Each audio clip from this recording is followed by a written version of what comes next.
Well, our next guest is the founder and president of Winning at Home, an organization dedicated to making marriages and families stronger. And his book, Winning at Home, is focused on helping parents tackle those topics that confuse kids and can sometimes scare parents.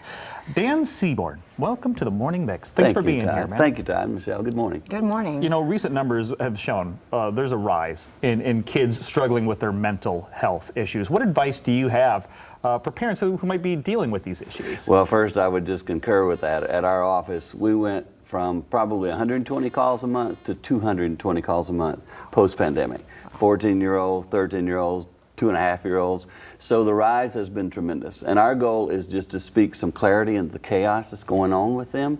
And one of the things we try to do is help people differentiate between what is anxiety and what is depression, because just about all of us deal with anxiety. I mean, it's not hard to walk out in our culture and get somebody disagreeing with you, bring anxiety on you. I could say the wrong phrase here and in 2 seconds got some anxiety.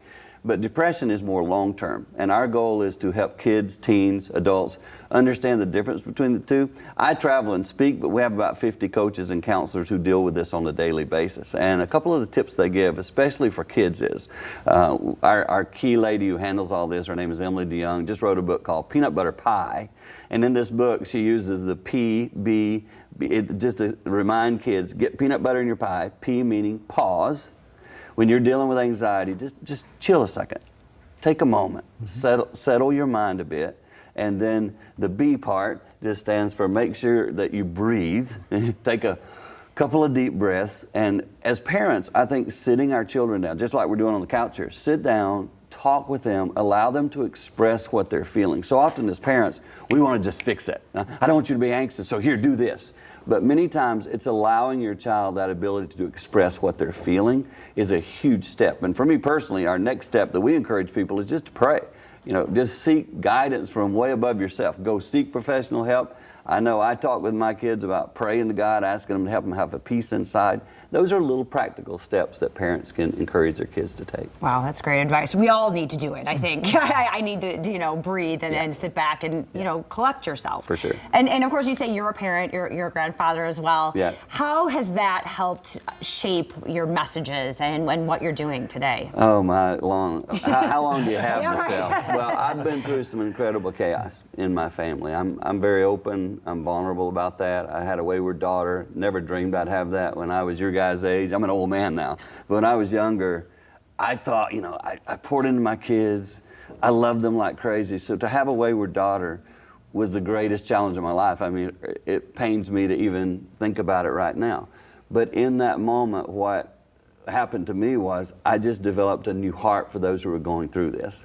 I used to be a little judgmental about, why are these kids? Now I'm just like, if there's a parent struggling today, watching right now, big hug from me, first of all, if you're going through this. No parent's perfect. We're broken people raising more broken people. And so my goal is just to give them some encouragement. And today, my challenge to them would be find your own identity, find your own security, find your own balance and solidity, and that will speak greatly to your children. And the other thing, you guys have younger kids.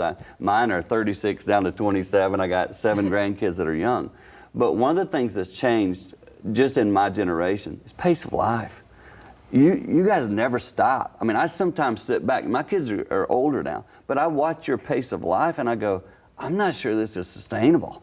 I mean, it's constant. You guys finish your day and then you go to your iPhone, you jump up. I mean, it's just constant. And so our children are watching how we handle that pace of life. And again, as parents, one of the things we deal with in the book in the first chapter is, what's your identity?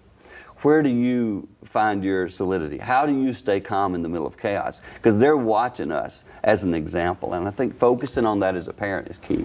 Dan, really quickly, obviously we want people to pick up this book. It's a great resource, but you mentioned the coaches. What else does your organization offer for someone who might be like, say, this morning? Yeah. They're dealing with maybe something really chaotic in their life. You bet. Counseling and coaching is what we provide. We have some clinically trained, wonderful counselors at our office and coaches. So counselors tend to look back at what are the things historically you've dealt with, how can we help with that. Coaches look forward. That's the difference between those two. So quite often people are saying, I just need some direction for the next year or two of my life. A coach will walk alongside you, ask you questions, help you monitor your own life where you're at, and just give you some stability. So that's the things our office offers, and we'd be glad to help you. All right, so if people, want to get in touch with your office, people want to pick up the book, what do they need to know? Go to winningathome.com. It's very simple. Just go to winningathome.com. And the book itself, just go online, Amazon, Books A Million. It's everywhere. So it drops on the 13th, so love to have you participate and be involved in it. Dan, thank you so much. Appreciate the time and the great advice this morning. Peanut butter pie. I'm going to remember that one. I know, right? Appreciate it.